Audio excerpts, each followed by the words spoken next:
इच्छा उत्पन्न होती है मोह के कारण। क्या के कारण उत्पन्न होती है? मोह माने मिथ्यात्व। जब मिथ्यात्व के कारण पर द्रव्य इष्ट अनिष्ट भाषित होते हैं तब कसाय उत्पन्न होती है। समझ में आ गया? अब ये कसाय उत्पन्न हो गई। तो कसाय काय के कारण उत्पन्न हुई? मोह के कारण, मिथ्यात्व के कारण। अब देखो गजब की बात, अब अपन का ज्ञान क्या है कि अपन उस मिथ्यात्व को नहीं पहचानते कि असली दुख की जड़ ये है। अपन दुख की जड़ क्या समझ लेते हैं?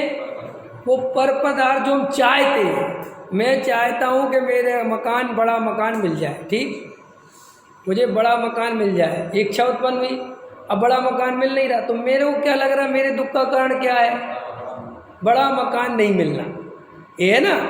अब वो कह रहे कि साहब तुम कहाँ कितना बड़ा भ्रम पाल रहे हो, मकान का तुम्हारे दुख से कोई संबंध नहीं है। अगर ये इच्छा उत्पन्न नहीं होती तो मकान का क्या लेना देना था? हाँ, ये बात तो आपने सही कही। तो वो क्या मानता है कि ये इच्छा दुख का कारण। तो वो कहते हैं अरे इसके पीछे चलो, ये इच्छा आई कहाँ से? मिथ्यात्व से। तो असली शत्रु कौन है? असली दुख का कारण कौन है? वो मिथ्यात्व है, जिसको हम पहचानते नहीं। तो अब लोग, कई जो तथाकथित धार्मिक लोग होते हैं, वे क्या करते हैं? मिथ्यात्व को तो पहचानते नहीं और इच्छा को दबाने में लग जाते हैं। क्योंकि उन्हें तत्वार सूत्र का सूत्र पढ़ लिया, इच्छा निरोधात् अपः। इच्छा का निरोध करना, तो वो निरोध करते क्या समझते हैं? दबाना। जैन धर्म में इच्छा को दबाना बिल्कुल भी सही नहीं माना गया है,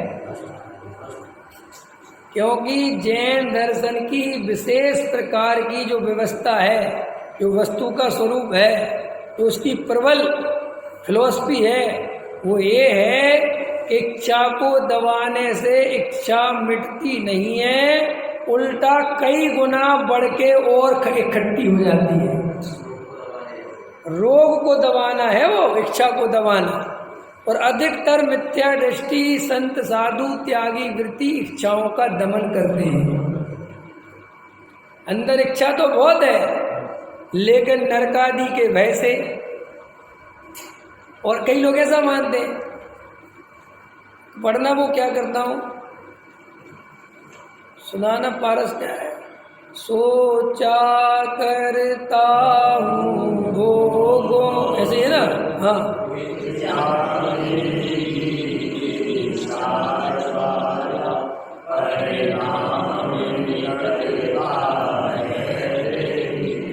मानो पाप जिसके श्रृंगारों में मेरा यह महंगा जीवन भूल जाता, अत्यंत असुचि जड़ काया से इस चेतन का कैसा। तो ऐसी लाइनें पढ़ के श्रृंगार करना छोड़ देता है।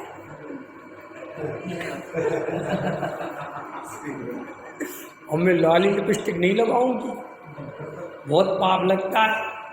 तो वो सोचता है कि ये बहुत बड़ा धार्मिक कार्य हो रहा है, लेकिन अंदर से सुंदर देखने की इच्छा गई नहीं।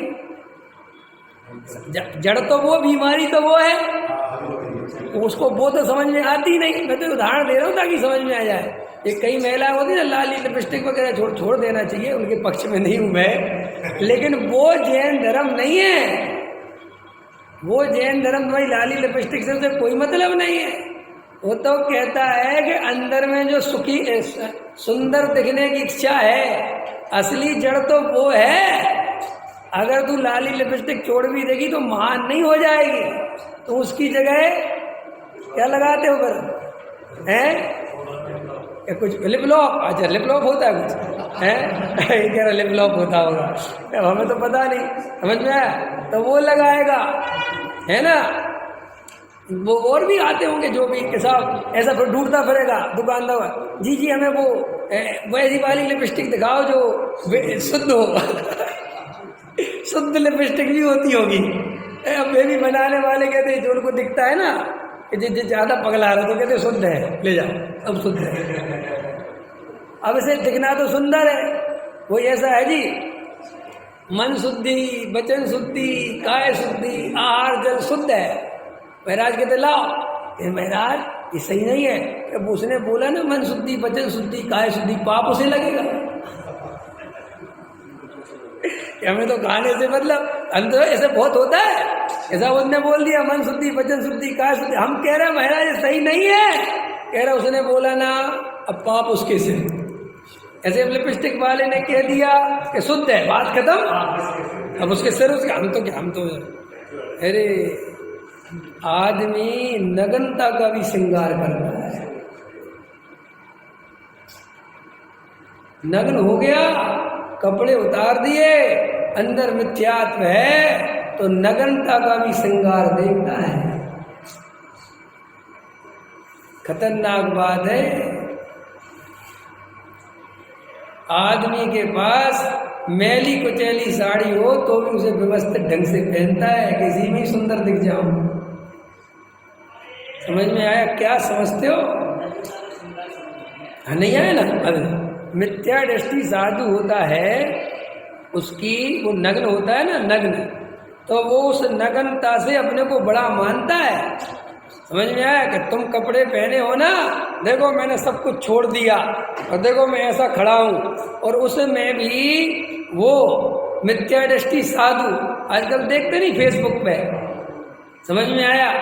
कि स्माइल सही थी कि नहीं, फोटो बराबर आई कि नहीं, मेरा पोस्टर में मैं सही दिख रहा हूं कि नहीं, तो देखो वो आखिर में अंदर सही दिखने का राह गया नहीं।